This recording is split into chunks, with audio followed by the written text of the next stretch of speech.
We are live in the Retro Gamers Haven podcast, episode 3, hosted by Nintenja and Riva Sands today. Riva Sands, go ahead and introduce yourself. You are. Hey, Nintendo. Thanks for having me on board today. I'm pretty pumped to be here. So I'm a retro gamer girl. I live in Australia. I've been gaming probably since I was about five. Um, I joined the Retro Gamers Haven just to connect with like-minded people and share the passion and nostalgia that comes with it. What about yourself? Well, I have loved gaming, especially retro gaming, and a lot of nerd stuff. For a long time, that's something me and you obviously share in common. We go back to the 90s with our retro mania. And I got into ROM hacking about 3 years ago. Done some projects myself, worked on some projects with others. And I'm kind of interested in moving into game development in the future, but that's a topic for later. But I'm just like you. I love this type of stuff. I love these types of communities. I'm just happy to be building a part of a growing community. So that's where we're at. Yeah, me too.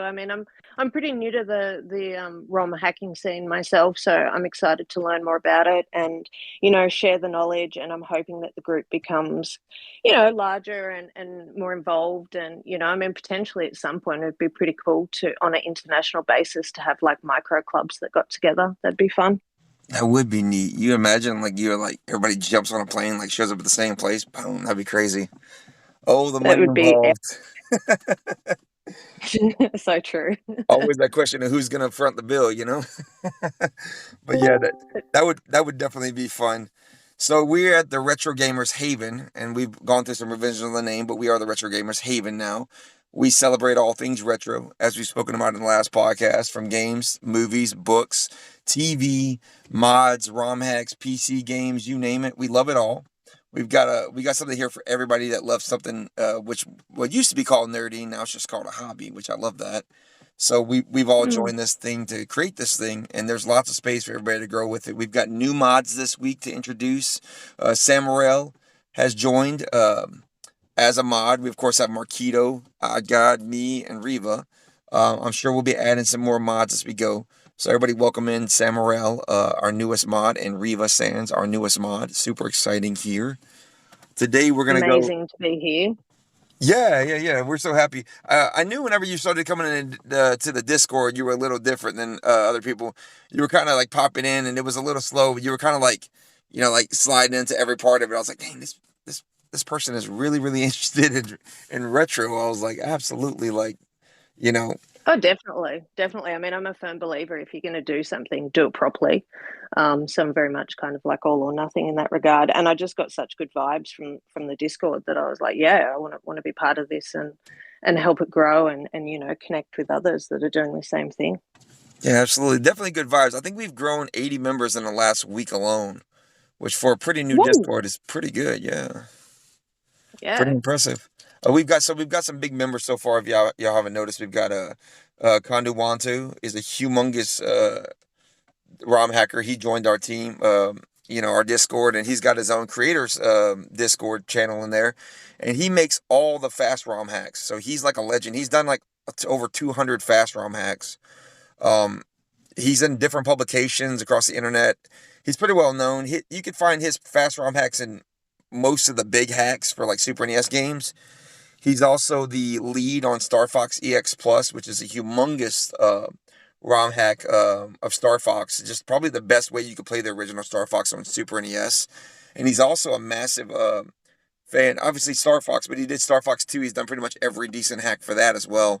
So he's really awesome. Condu Want to. If you haven't gotten a chance to say hi to him, you shoot him a DM. He's really a great dude. And he's working on a game right now, Geometry Dash for the NES. He's porting it down, I guess like a demake for Geometry Dash, and they are just getting a ton of hits on that.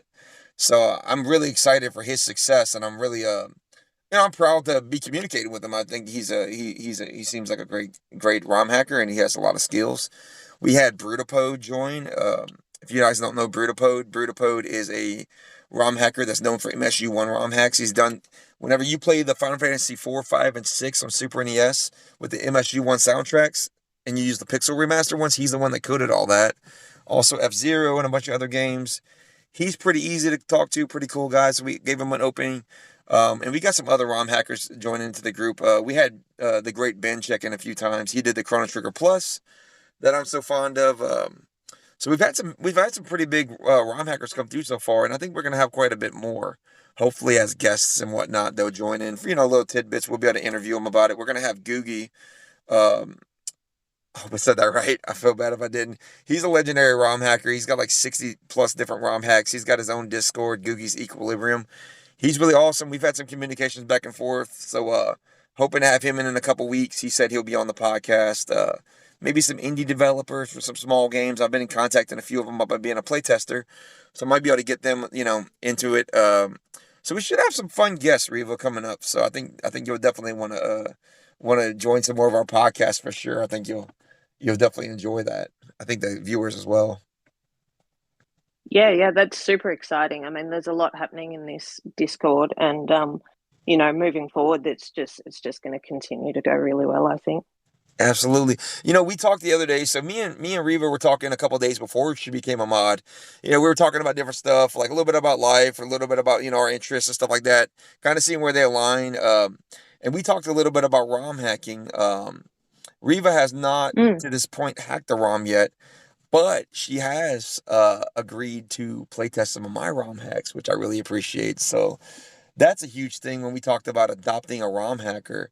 Uh, Yeah, Reba has adopted me as a ROM hacker, so you know I finally that found one. that I have, Somebody that wanted to I play him. have.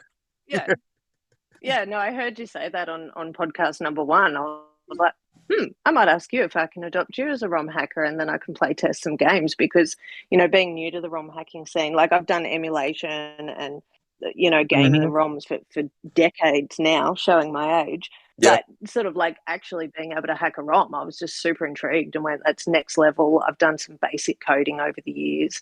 And so yeah, I was instantly, sent you a message and went, yeah, can I adopt you as my ROM hacker, which you were very kind about. So I that was pretty encourage any funny. other listeners to sort of, yeah, like to do the same. Like that's the awesome thing about Retro Gamers Haven is that it is a safe space. People are, Hmm. like friendly and open to sharing their knowledge, and that's awesome. So I think that's part of why we love the hobby, is because you do connect over it. Absolutely. Um, yeah, I see that, it's a funny thing. So I spent a lot of time on romhacking.net. That's probably one of the biggest sites, one of the oldest sites online for ROM hacks. They do a lot of Super NES gameware. I think that it goes without saying who romhacking.net is. So everybody is pretty aware of the one of the biggest sites on mm, the internet for ROM hacks. But there's a lot of forums in there with new people coming in saying, "Hey, I want somebody to play test my ROM hacks." And it's kind of sad sometimes, like there's nobody stepping up to it. Even when we play tested Chrono Trigger Plus, the newest version that just came out for Great Ben, there was only me and Andrew Clun. As far as I know, like other people would play it, but we were the ones that really dove into it. Like Andrew played it like 10 times through. Like he put in hundreds of hours. I put in 150 hours. Like you'd think for such a big ROM hack, something with like 35,000 downloads, 750,000 impressions on mm, their romhack.net forum post, you would have people lining up, but there really wasn't. I mean, there really wasn't any people that are willing to play test something for free. That's just kind of a fan project. You'd be surprised, but you know, he did a great thing. He put me in the game in the video, like my doc's name, my Nintendo is in there. So it's like, there's definitely ways that like I think it can be pretty rewarding. Not only do you get to play a game before it comes out, you get to be part of a project, but you get credit for it too. Like when I get you to play test my newest version of the Pixel Free Master Final Fantasy 5, I'm absolutely putting you in the credits. If I figure out how to code in a credit screen into the game, which at some point I will probably do, I'll definitely put you in there as a playtester. I had an original playtester yeah. who, yeah, I'm sorry, what were you saying? Oh no, I was just gonna say, like, I mean, that'd be epic. But for me, it's not necessarily about credit or anything. It's more, as you said, about being part of like something new and something that's developing. And also, look, let's be serious. Who needs an excuse to go gaming for hours? Like Yeah, you you go with it. So it'll be like, yeah, I can sink my teeth into that for a while and be like, no, I'm busy. I'm testing a ROM hack. Leave me alone. I mean, that's amazing. Throw it at me. yeah, I do find though, here's the part of it that's a little unique. It is. it is better to get your name on a couple projects if you want to work with other people, because you can always kind of go back to those things and Okay. say, hey, I did this, this, and this. And you're not just kind of like a profile online. At that point, you kind of said, hey, you've got some experience working. Like, I play tested this, I play tested that. I talked to a company recently, an indie company has a game coming out that's already been play tested, but they said they want me to play test their next game for them, which is actually a commercial gig. They actually pay their play testers. So I was like, wow, if I hadn't done these ROM hackings and I hadn't experience in that, they wouldn't have thought of me as somebody who can adequately do that. So, like I'm saying, it's kind of like a resume for a job in a way. As much as it's a hobby and it's fun, it can become a little bit of that too. You never know where it can lead to. You could end up being, a hobby that actually, has some financial behind it, or you can work on bigger projects, and a lot of stuff like that, which is pretty cool. I mean, a lot of these bigger teams on these ROM hacks, like, they already have their teams in place, they already have their people in place. But if somebody comes along and has some experience, they can always open up a slot for you, which I think is kind of goes to the Elder Scrolls with the guy who made the Oblivion mod, or I think it was a Skyrim mod. He made that big Skyrim mod. If he just goes up to the Bethesda team and says, "Hey guys, I want to work for you guys," they're like, "Ha ha ha, yeah, we've got a team." But he made a mod. He tested a mod, and they're like, "Wow, okay, we see you've got some experience." Even though it was a free project, it led him to working in something he was passionate about. I found it's easier Yeah. sometimes to make your own project instead of actually being able to help somebody with a project sometimes, sadly. But it does kind of open up doors, like in this thing, kind of working from the ground level, where people are like, man, I saw you play tested this thing. Would you mind playing tested this thing? Then, like, it can kind of go from there. But you can learn so much from these ROM hackers and from these projects, and from, the organization of playtesting, and like, what it takes to really like fix a bug. It takes a lot. I mean, you could put in 20, 30 hours just to find the bug, just to replicate the bug. And then, you know, fixing it would be a whole nother thing. But that feedback is so like integral to the ROM hacker, to the programmer. You know what I mean, Riva? Yeah, yeah, definitely. That wasn't something I'd really given much consideration, but you're right. And I mean, it's like that in life. You have to start somewhere, and gaining experience. I mean, that's pretty much your ticket to more things. So, I'm definitely grateful to you to have the opportunity to test out one of your ROM hacks in the No, future. no, no, So, no. and you never Actually, know. Who knows? Maybe I'll go work for a big. you really don't ever know like what doors will open once you kind of walk through. I really am grateful for you to be willing to test. I played Final Fantasy V Pixel Free Master through version 1 to 4.85. I had one playtester who disappeared somewhere in the middle. And I had another playtester who came in and told me about a couple of bugs that I fixed. But I probably played all the way through Final Fantasy V about 10 times. And I probably have over 1,000 hours Oh total in the wow. game. Yeah, over 1,000 hours in the game. And I can tell you, I have no I have no interest at anytime soon until I'm on my final version of actually playing through again. So somebody being willing to play test it is like so magical. Like my face could not be smiling any harder right now. Like I'm looking like the Joker right now. Like, yes, finally somebody's willing to help me pick up this mantle to, you know, and then we'll also work together on one coming up, Super Mario RPG Remastered, which I'm going to try to make a Super NES version, ultimate version of Mario RPG. We're going to be taking in some feedback, adding in a lot of QOL features. I know that we already have the one on Switch, which is really great. I don't know if you played that yet, Riva. Have you seen that yet? The new one? No, I haven't had the opportunity to yet. I have seen it, but I haven't had a chance to play it yet. I mean, we all know it's super phenomenal. It's pretty much, good enough to say, hey, I don't need to play the old one again. But if anybody wants to play the old one, if anybody has a case of nostalgia that they just can't, get over, we're gonna do some cool things with it. I'll have a version of it where Mario, Bowser, and Peach are a bit stronger, and we'll level that out to where you'll actually want to play as the main three. Because I mean, you're playing a Nintendo first party game. Of course, you're gonna want to play as the main three. Who wants to play as Geno and Mallow every Hmm. time? Geno's overpowered. We'll crank him down a little bit, and we'll push up that. That will be one version of it. But overall, we'll have Buku QOL features. I'll add some new features to it too as I go. We'll have MSG1 CD audio, all that stuff. So I think it will be really nice. I think we'll be able to put that new.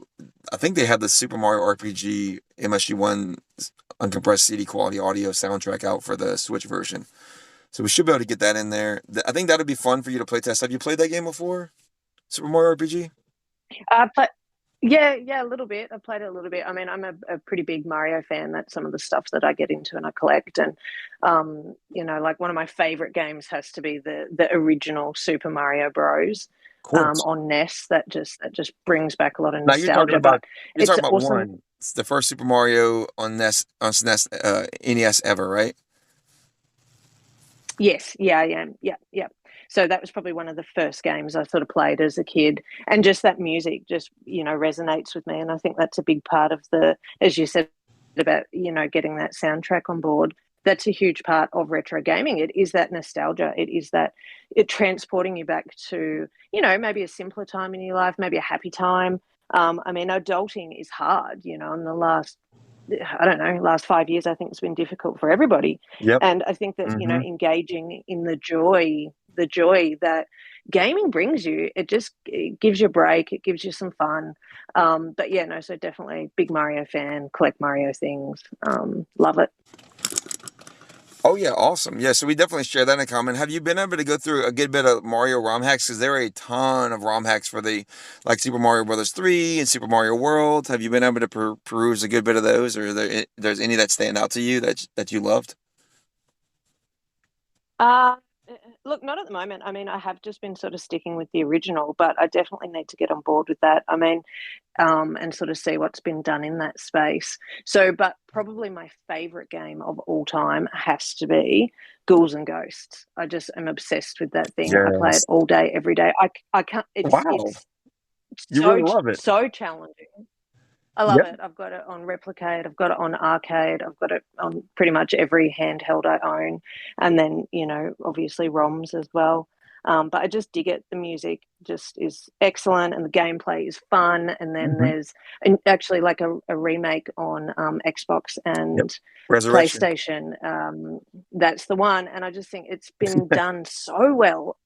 So yeah, that's what I'm digging at the moment. What about you? If you had to pick one game, what Well, would to it touch on be? what What's you your just said too, favorite I game? saw that on Xbox and I was like, God dang, that looks good. Like it was like redone, and I was like, I think it was like $10. I'm like, I might actually have to pull the trigger on this one soon. Being that you love it so much, I was saying I might have to actually give it a playthrough. I got a confession, I never played Ghouls and Ghosts. I know about it. Oh I my know about God. I know about some of the ROM hacks. Like I sent you some the other day to show you kind of what's been created for it, Mm. but I've never played it all the way through. I think it was really hard the first couple times I played, and I tried to run through it like a regular platformer, and I just got wiped. It just does not work like that. Yeah, You have to yeah, strategize a little bit more, learn the patterns, and yeah, you do. I suck. The Oh my only gosh. person I know that's been able to complete it was my big brother, and he could finish it, and he could finish the arcade version, which is the original and probably the hardest one. But can he do it on I can can he push do it it. on one life? No, not on one No life, not damage on run. one life, but Yeah, no, no. I mean, you got to ebb and flow with it. yeah, I saw a guy do a comics run, a Comic Zone run, and it's one of the like notoriously hardest Sega Genesis games ever made. And he did it in he did it in 11 minutes, and he did a no death Holy run. moly! Yeah, I know, and he 11 minutes to get through Comic Zone, and I was like, oh my god, dude, like no hits, no deaths, Yeah, like he knew everything. I was like, how do people have the time and the desire to get through to get that good, to get good like that? Oh my gosh. I don't know. It's an obsession. I think. I Mm-hmm. mean, I don't know if you would have seen the young fella that was a couple of months ago now that clocked Tetris, like the original I Tetris. saw that. Like that was pretty crazy. Crazy kid. He apparently beat it Yeah, until it reset or something. He yeah, completely it did. reset It it. reset it. So he just broke it. Basically, he just broke Tetris. That's exactly right. The true Billy Mitchell. You know what I mean? The true champ here of Mm, Tetris. I mean, not Tetris. I think Billy Mitchell was actually Donkey Kong. He's the yeah, Donkey Kong guy. I won't give any opinions. I don't want to get sued by you know about that. You know about that subject, but uh, yeah, yeah, yeah, the legendary Billy Mitchell. We love you, and we'll never say a bad thing about you, sir. You know, all that stuff. But think of what we were yeah. talking about. I've actually. Oh, sorry, No, Nintendo. what You were you go. saying? I cut you off. We're working on it. Oh no, you're right. I was just going to say I've got the DVD on that doco, and at some point I plan on watching it again. I think. Oh yeah, with the Hidden Palace. Is it the Hidden Palace or what was the place that we go to play these games and they would they supposedly had like a lot of scandals and cover ups. I don't know. There's just a bunch of stuff going on.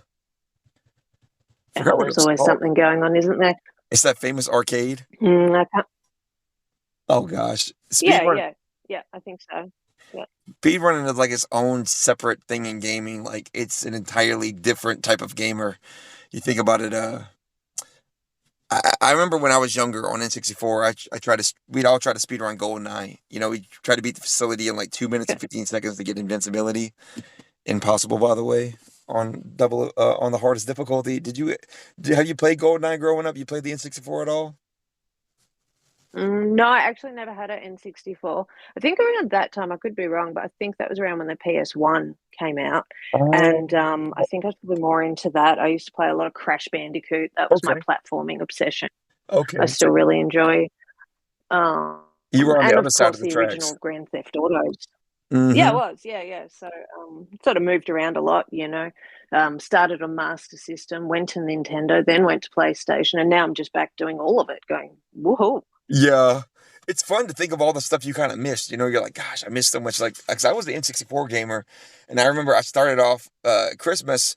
My mom and my aunt put their money together to get me an N64. You know, we weren't like super well off, and I remember I didn't have any games, so I started like hustling. I was like, oh, I'm gonna trade a couple of these Sega Mm. Genesis games and get one N64 game. And I remember the hustle I went through to try to get more games, and so I really, you know, you kind of make a decision at that time. You're either going to be like a PS1 kid or an N64 kid, but you can't do both. Like it's impossible. Like because you're relying on your parents, right? And your parents are like, I'm not going to buy you all this.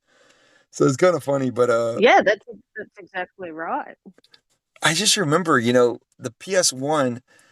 I remember seeing some games in my uncle's house. He had like Top Gun, and it was like this. It's like flying around, and he had like some other cool stuff. And I was like, man, PS1's got some pretty sweet stuff. Like Nintendo has like Mm. these really high quality first party titles like Mario 64 and you know like Rare made games like GoldenEye. You know, Rare was a UK studio too. Now that I think about it, because you mentioned with the PS1 that one of the games you mentioned, the Grand Theft Auto also started off in the UK. I do believe Rockstar. If I'm not incorrect, I Yeah, think yeah, Sam Rockstar's great. Houser. There's, yeah, no, they've done some epic titles over the years. I'm really, I'm sure, you know, I'm not alone here. I'm really excited about Grand Theft Auto 6. I can't wait for that. Like, you know, it's like every decade we get another one. But I think like the I know this is retro gamer stuff, but I think you know like we love all of it. So it's awesome being able to tie I in you know know. stuff that was 20 years ago to stuff that's now and is being rebuilt. But yeah, like that's Absolutely. I'm really pumped about that. I can't wait to see that on the modern graphics because it just you know some of the new stuff just blows your mind. Yeah, that Unreal Engine 5 is looking real nice. I'm telling you. Not Mm-hmm. like it used to be. We so with Grand Theft Auto, I think what we're gonna do is next episode. I think we should do a special on Grand Theft Auto, um, I should say Rockstar Games. We should do a special on Rockstar talking about them a little bit because they've done so much in the past, but now it really does feel like Grand Theft Auto is like the entirety of their business. It's kind of crazy like that. You remember the PS2 was so like you know overtaken by Rockstar, and now we've basically just got one game every 10 years, like you said. You know, with besides Red Dead, but Grand Theft Auto really is like its Yeah, own game company. You know, it's like its own entire thing. It's kind of crazy, isn't it? yeah, it is. And I saw a comparison the other day between like the different map sizes right back from the original Grand Theft Auto to what Grand Theft Auto 6 is going to look like. And like these open worlds they're doing just continue expanding. You know, and that's what personally I love about open world gaming is that you can do the missions if you want to, but if you don't want to do the missions, you can just hang out in an alternative universe, you know, which is also kind of nice. Absolutely. Yeah, and it's a world that's, you know, more or less modeled after your own in that way. And I think that, you know, each one becomes relevant within, you know, the pop culture, the cultural icons and the cultural, you know, iconography of your times. I'm wondering how this one's gonna be now. Like a lot of people have said, you know, that we're going kind of into like the social media generation on the next one. So, you know, they're known for taking things and really parodying them very well, like making them extra cringe, you know? I can imagine this one's just gonna Mm. be so over the top, like because we already live in an over the top world as is. everything you see, it's like everybody's trying to That one we up do. everybody. So if Rockstar's going to try to one up everybody and to really kind of like really satirize what's already kind of a satire of a world we live in now, I can only imagine it's going to be absolutely absurd and fun. Yeah, that'll be really interesting to see how they incorporate that. As you said, social media. I think too, maybe AI, whether there'll be anything in there that's kind of Just reminiscent on of it. the current changes.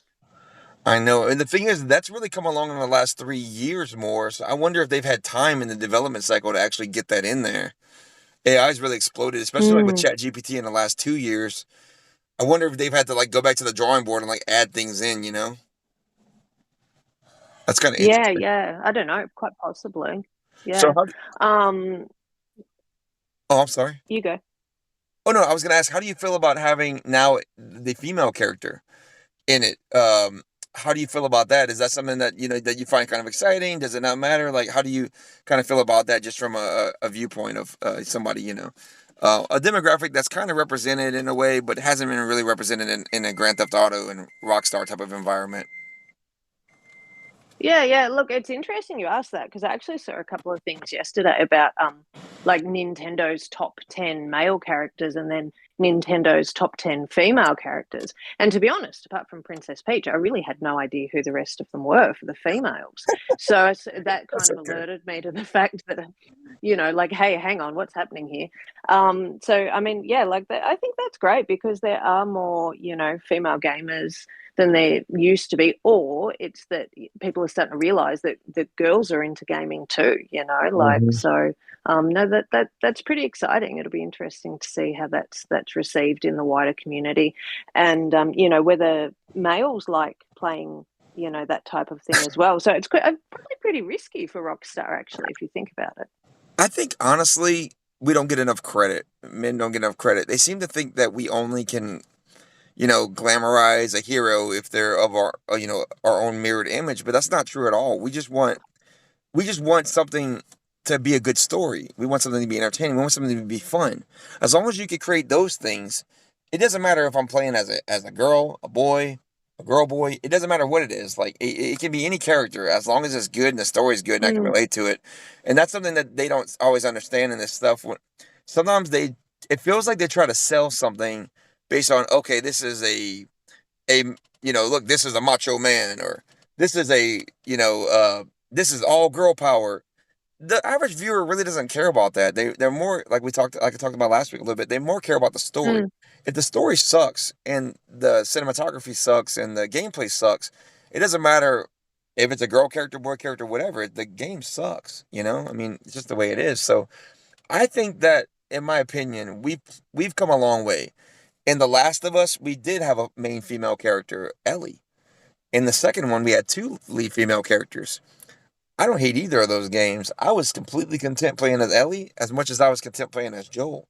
And if you go back some years, it's not the first time we've had these female characters. Perfect Dark, the follow up to GoldenEye by Rareware back in the Nintendo days, in 64 days, was absolutely a female character that was doing predominantly what we considered, male things like being a secret agent, because James Bond and people like that, they've kind of painted it as a only male type of thing. But I mean, she did it really well, and the gameplay was great, the story was great, the cutscenes were great, the multiplayer was great. I think that's what I wish that Hollywood could understand. If they just make better games, you know, if they just make better games, then we wouldn't Yeah, we would have no problem playing as any character. It wouldn't even matter. yeah, definitely. And think about Tomb Raider, like one of the most successful Oh gosh. franchises that a movie was made out of, and everybody knows who Lara Croft is. And that was a fantastic. All the different versions of it were fantastic to Absolutely. play, and she's definitely become a gaming icon. Yeah. I mean, for me, it's more about the gameplay rather than Hmm. any of the other stuff. Like story, I think is relevant in, like, this is just my opinion, in more modern gaming. But Yes. I think, like, back to simpler games like Space Invaders, that didn't really have a story. That was just good fun that you That's just just went back fun. to again and again and again. Same as Pac-Man, like that doesn't have a story. That just kind of doesn't really make much sense. It's just entertaining, you know. It's true. So I think that, yeah. So for me personally, that's why I love retro gaming. So I go to the modern stuff for visuals to be blown away, where it's just like, Hmm. wow, look at this digital art that's been created. Um, but for retro gaming, it's just you don't have to lose an entire Sunday playing one game. Well, maybe you do if you're a playtester. Yeah, Um, but you know, you can just jump in and out of it because there's no saves, there's no returns. It's just you. It's skill. It's actually quite skill based. You know, not agreed. saying that modern stuff's not either, because some of the challenges and enemies and monsters they put out these days, oh, you can spend hours trying to defeat just one. Yeah, But yeah, grinding, mm, like mm. grinding, like in the Dark So Souls and stuff like that. I mean, gosh, I mean, I those are games I'm afraid to play. I'm honestly scared to play a Dark Souls game. Like, I'm like, I don't want to die 100 times, to beat one boss. Like, it's yeah, it's yeah. nerve wracking. I agree with you. Like I've been playing a bit of Hogwarts Legacy, which is beautiful open world game, and some It's of the epic. like yeah, yeah, it is. Hey, Yes. you know, some of the monsters that you have to defeat or demons or whatever. Like I've spent 4 hours trying to defeat them, and you just think, oh, I'd rather just fly around on my broomstick and just enjoy the view. So I think that's what I was Yeah. saying before about Grand Theft Auto. Like for me, I've always loved that. You know, if you get stuck, you can just do a side quest and off you go. You know. Right. Yeah, you could just have fun. You could just go, raise your 5-star wanted level and run from the police until they wipe you out. You can't do that in real life, that's for that, sure.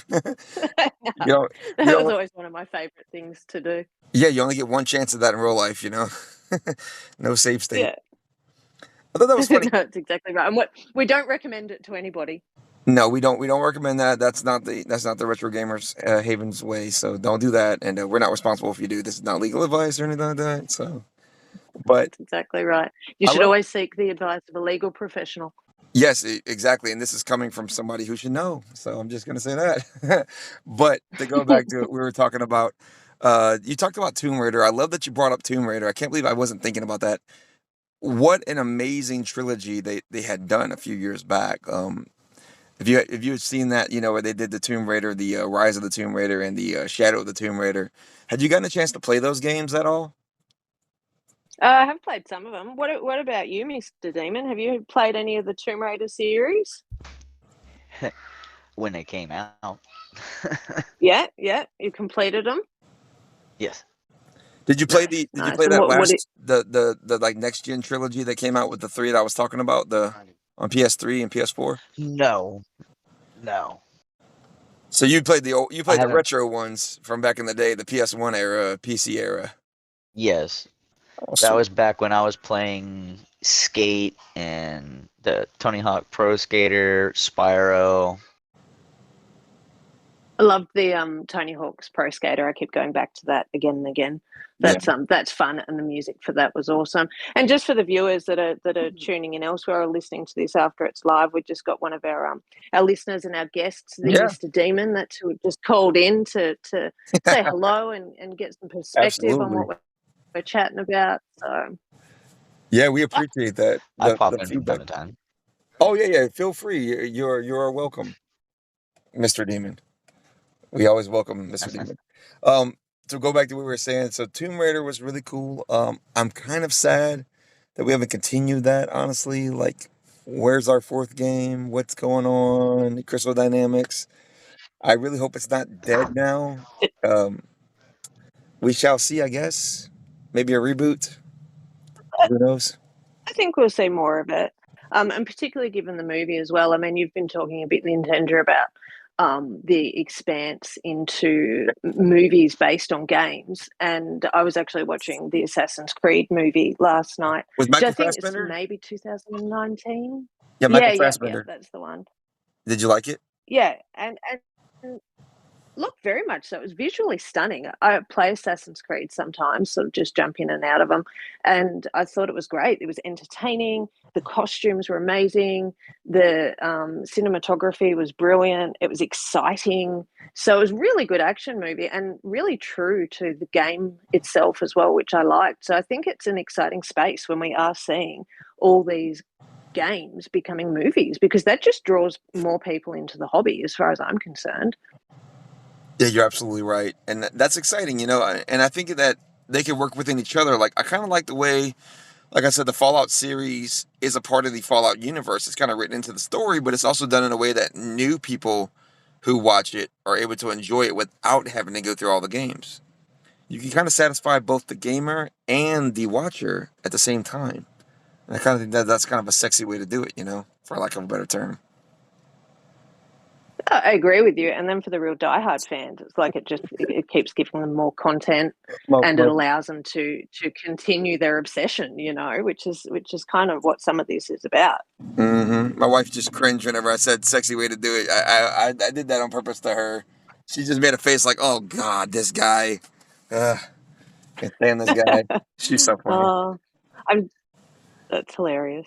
I'm definitely going to check out the Fallout series though. It's over here in Oz. It's streaming on Prime at the moment, so I might Amazon Prime. I might have to re-sign up just to check that out. My husband always really liked the Fallout series. He's a bit obsessed with them, so Is he I really? might have to do that just to. We Yeah, might, yeah. we might, He's we played them might all. end up Played them all being, through. we might be best friends. You never know. You never know. So, but yeah. So I'm definitely going to check that out. Awesome, awesome. Yeah, you have to. We'll have to have a discussion about it once you do. I don't want to give you any spoilers. I hope I haven't spoiled anything yet. That's what, you know. No, definitely not. Definitely not. Just left some nice juicy hints to be able to continue my journey with it. For sure, and that's what it's all about. Everything we do is just part of our journey, and you know, it's just finding something that we can relate to, finding something we enjoy, finding someone we can really enjoy with others. That's what I kind of feel like. I was excited to join this community. I was honestly part of a much bigger community, but I didn't feel like I had a place there. I didn't feel like I felt like everybody was just a bunch of random faces. I didn't feel like I knew anybody there. And it had 28,000 members, and it just felt like I couldn't really communicate with anybody. It was just a bunch of random craziness. There's no one-on-one interactions, and I kind of hated that. And I felt like, man, I would rather get with a smaller community and build it up and get to know everybody as it grows. That's what I'm really excited about with this community. I think that me and you, Riva, I got we're all going to be meeting so many awesome people as we go, and we're going to be excited. And it's going to be interesting who shows up. Like, we've had 80 members in the last week. Can you imagine if we're doing 300, 400, 500, 600 members a month? How many amazing people are going to be popping in? How much we can learn? How much we can collaborate? How much we can, all this stuff. So we don't know who's going to pop into this Retro Gamers Haven. It could be you. It could be your best friends. If you know somebody, tell somebody. If you like what you're hearing here, tune in for our podcast. Myself, Riva, um, our very fantastic co-host today, Marquito, who will be joining in too whenever he gets a little time. We'll have some other guests join in. We're super excited about that. Stay tuned to our channel. We're at 400 members, and we will be growing to 1,000 soon. Whatever you can help us with that, we'd appreciate it. If you want to talk to any of us, shoot us a message, us mods. If you're looking for anything, wink, wink, let us know. Might be able to help you with that as we grow our community. Is there anything you want to tell our listeners today, Riva, before we punch out and conclude the 3rd episode of our epic podcast? Just to reiterate what you've said, that we're open to checking in with people. So if you've got any questions, feel free to reach out. If you've got ideas for the servers, pop it up. And we're looking forward to having you all on board as the community continues to grow and try and be active members. I mean, we're all in different time zones, so there's nearly always someone online that wants to have a bit of a chat or can help you out or give you some guidance, and vice versa. We're all learning together, so definitely be involved and spread the word. Absolutely, guys. You heard it from her. Spread the word. Help us grow. Be a part of something awesome. We can, all be an awesome community. So we'll see you next weekend on the Retro Gamers Podcast, episode 4, with new cool things to talk about. If you have anything you want to hear in the next podcast, let us know down in the server. And we hope you all have a great week and play the games you love. Signing out. Game on, guys. Game on, guys. Bye.